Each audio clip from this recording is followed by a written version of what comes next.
Topic చూడబోతున్నాం. First topic Kaleshwaram commission విచారణ కీలక దశకు చేరుకుంది. రేపే మాజీ ముఖ్యమంత్రి KCR justice PC Ghosh commission ముందు విచారణకు హాజరు కాబోతున్నారు. కమిషన్ ముందు కేసీఆర్ ఏం చెప్పబోతున్నారు? హరీష్ రావు చెప్పిన సమాధానాలే కేసీఆర్ కూడా చెప్తారా, లేక ఆయనకంటూ సొంత వాదన ఉందా? అసలు కేసీఆర్ని కమిషన్ అడగబోయే ప్రశ్నలేంటి? ఆయనకు మద్దతుగా బీఆర్ఎస్ ఏం చేయబోతోంది అన్నదే ఇప్పుడు చర్చనీయాంశంగా మారింది. కాళేశ్వరం కమిషన్ విచారణ కీలక ఘట్టానికి చేరుకుంది. మాజీ ముఖ్యమంత్రి కేసీఆర్ కాళేశ్వరం ప్రాజెక్టుపై విచారణ జరుపుతున్న జస్టిస్ పిసి ఘోష్ కమిషన్ ముందు ఇంకొన్ని గంటల్లో హాజరు కానున్నారు. ఇప్పటికే మాజీ మంత్రులు ఈటెల రాజేందర్, హరీష్ రావు విచారణ తర్వాత కేసీఆర్ విచారణకు హాజరవుతుండటంతో అంతటా ఆసక్తి నెలకొంది. విచారణలో ఈటెల, హరీష్ ని అడిగిన ప్రశ్నలను, వారు చెప్పిన సమాధానాల ఆధారంగా కేసీఆర్ కు ప్రశ్నలు సంధించే అవకాశం కనిపిస్తోంది. ముఖ్యంగా కాళేశ్వరం ప్రాజెక్టు డిజైన్ల మార్పు వెనుక ఉన్న కారణాలపై విచారించనున్నట్లు తెలుస్తోంది. ప్రాజెక్టు నిర్మాణ వ్యయం, రుణాల సమీకరణ, కాళేశ్వరం కార్పొరేషన్ ఏర్పాటు, ప్రాజెక్టులో జరిగిన నష్టాలు, వాటికి బాధ్యత వహించే అంశాలపై ప్రశ్నలు అడగనున్నారన్న చర్చ జరుగుతోంది. ఇక కాళేశ్వరం ప్రాజెక్టుకు సంబంధించిన కీలక నిర్ణయాలపైన కేసీఆర్ ని ప్రశ్నించనుంది కమిషన్. ప్రధానంగా కాళేశ్వరం కార్పొరేషన్ ప్రాజెక్ట్ డిజైన్ మార్పుపైనే తనను ప్రశ్నలు అడిగారని మాజీ మంత్రి హరీష్ రావు మీడియాతో చెప్పారు. ఇప్పుడు కేసీఆర్ ని కూడా ఇవే అంశాలపై ప్రశ్నించే అవకాశం ఉంది. ఇప్పటికే మాజీ మంత్రి హరీష్ కమిషన్ విచారణ తర్వాత నేరుగా ఎర్రవెల్లి ఫామ్ హౌస్ కి వెళ్లి కేసీఆర్ ని కలిశారు. విచారణలో అడిగిన ప్రశ్నలకు సంబంధించి ఆయనతో చర్చించినట్లు తెలుస్తోంది. ఇక కేసీఆర్ కూడా విచారణకు పూర్తిగా ప్రిపేర్ అయినట్లు తెలుస్తోంది. కాళేశ్వరం కమిషన్ అడిగే ప్రశ్నలన్నిటికీ వివరంగా సమాధానం చెప్పేందుకు సిద్ధంగా ఉన్నట్లు బీఆర్ఎస్ వర్గాల్లో చర్చ జరుగుతోంది. అయితే హరీష్ రావు చెప్పిన సమాధానాలే కేసీఆర్ చెబుతారా, లేక ఆయన ఇంకేమైనా కొత్తగా చెబుతారా అన్నది ఆసక్తిగా మారింది.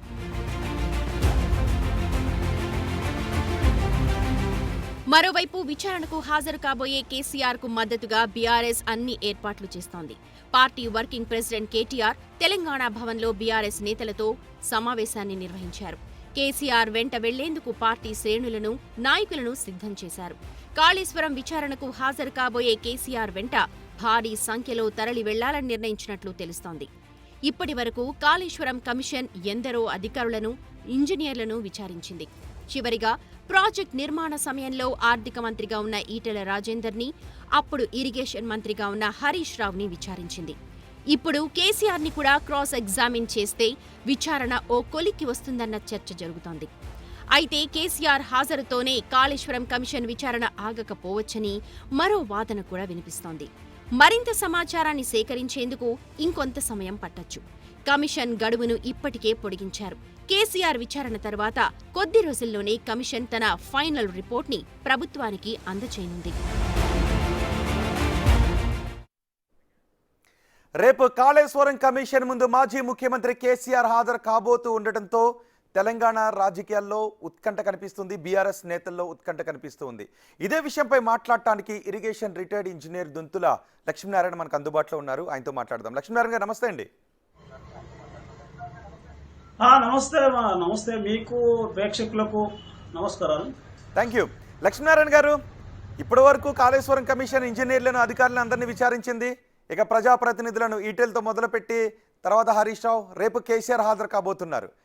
కేసీఆర్ విచారణ ఎలా ఉండే అవకాశం ఉందండి? కేసీఆర్ అపర చాణక్యుడు. ఆయన కావాలనే ఆయన డేట్ తీసుకుని మొదలు అంటే హరీష్ రావు తర్వాత ఈటెల రాజేంద్ర అయిన తర్వాత ఆయన ఒపీనియన్ మీదకి తర్వాత ఒక ఎక్స్పీరియన్స్ గా మళ్ళీ ఆయన డేట్ లాస్ట్ గా రేపు తీసుకున్నాడు. అది అందరికీ తెలిసిన విషయమే. ఎందుకంటే కేసీఆర్ చాలా ఇది మొదటి నుంచి కూడా రాజకీయంలో ఆయన అందరూ తెలిసిన విషయమే. అందులో భాగంగానే ఆయన డేట్ పోస్ట్పోన్ చేసుకుని హరీష్ రావు తర్వాత ఫీడ్బ్యాక్ తీసుకొని పోవాలనే ఉద్దేశంలో డేట్ ఆయన పోస్ట్పోన్ చేసుకున్నాడు. ఇక్కడ మనం గమనించవలసిన ఏంటంటే కాళేశ్వరం ప్రాజెక్టు ప్రస్తుతం పిలుస్తున్నారు. అది పూర్వం దాన్ని ప్రాణహిత చెవెళ్ళ అనేది ప్రాజెక్టు, దాని పేరు, అసలు పేరు. దానికి కొంచెం ముందు బ్యాక్గ్రౌండ్ వెళ్ళిపోవాలి. ఇక్కడ తెలంగాణ ఉద్యమం ఉధృతంగా నడుస్తుంది 2001 ఆ ప్రాంతంలో. 2004లో వైఎస్ రాజశేఖర రెడ్డి ఇక్కడ సీఎం వచ్చిండు, మనకు వచ్చిన విషయం అందరూ తెలుసు. లక్ష్మీనారాయణ గారు ఒక్కసారి అంటే మనం బ్రీఫ్ గా మాట్లాడుకుంటే కేసీఆర్ విచారణ తర్వాత ఓకే ఆ ముందు హిస్టరీ అనేది దాదాపు తెలుసు, ఒకసారి మళ్ళీ మనం మాట్లాడుకుందాం. కానీ కేసీఆర్ విచారణ తర్వాత ఈ విచారణలో ఏం మార్పులు జరగబోతున్నాయి, కేసీఆర్ విచారించిన తర్వాత ఏం జరగబోతుంది అనేది ఉత్కంఠ కనిపిస్తూ ఉంది.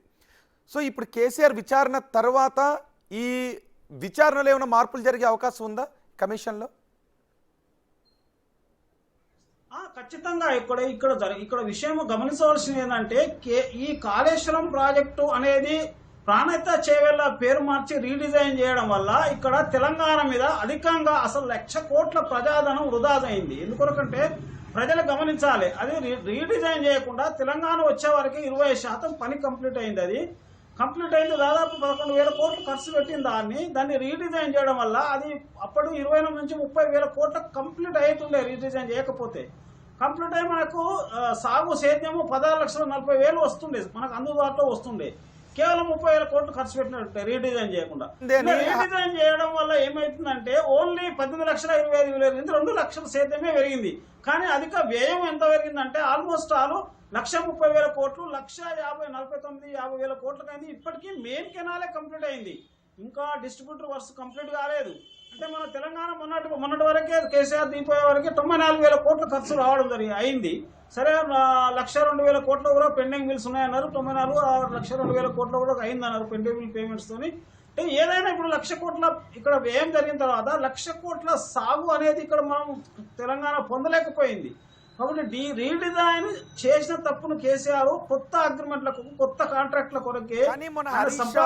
హరీష్ రావు ఒక పవర్ పాయింట్ లక్ష్మీనారాయణ గారు హరీష్ రావు ఒక పవర్ పాయింట్ ప్రెజెంటేషన్ ఇచ్చారు ఆయన విచారణకు వెళ్ళడానికి ముందు.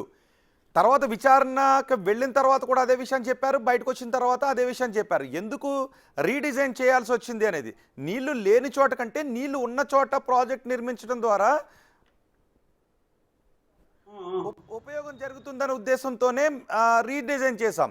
ఇక నీళ్ళు ఎంత నిల్వ చేస్తారు, నీళ్లు ఫుల్ ట్యాంక్ లెవెల్ నిల్వ చేస్తారు, ఇవన్నీ టెక్నికల్ అంశాలు అంటూ ఆయన ఇంజనీర్స్ గురించి చెప్పారు. అయితే ఇక్కడ అదే ఇప్పుడు ప్రత్యేకంగా రీడిజైన్ కు అంశాలే మనం డిస్కస్ చేద్దాము. హరీష్ రావు మొన్న పవర్ పాయింట్ పేజ్ లో చెప్పినా కానీ అవే విషయాలు మన కమిషన్ ముంగడ చెప్పిన విషయాలు కూడా మనం ఇక్కడ చర్చించుకోవాలి. రీడిజైన్ ఎందుకు అవసరపడ్డ దాని మీద వాళ్ళు అక్కడ తుమ్మిడేటి దగ్గర నీళ్లు లేవు అనేది అంటున్నారు. నీళ్లు లేవు అనేది శుద్ధ తప్పు. ఎందుకొరకంటే నీళ్లు 165 TMC 2010లోనే in principle central water commission allot చేసింది. తుమ్మిడేటి దగ్గర వాటర్ ఉన్నాయి.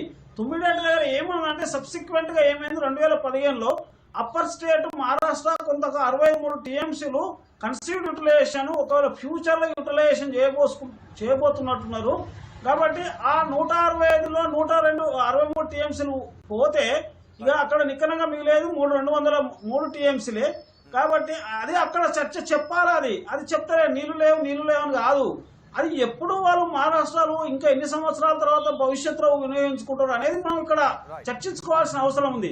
దాని గురించి ఇప్పుడు ఆల్రెడీ 2008లో స్టార్ట్ చేసి అక్కడ ప్రాణహిత చేవల్ల 1,887 కోట్లు ఒక కెనాల్ ఖర్చు పెట్టి కెనాల్ 71 కిలోమీటర్ కంప్లీట్ చేసిన తర్వాత దాన్ని అక్కడికి మార్చవలసిన అవసరం లేదు. నీళ్లు లేవని కాదు, అష్యూర్డ్ వాటర్ 75% డిపెండబుల్ వాటర్ లో ఒక 63 TMCలు భవిష్యత్తులో వాళ్ళు వాడినాడు.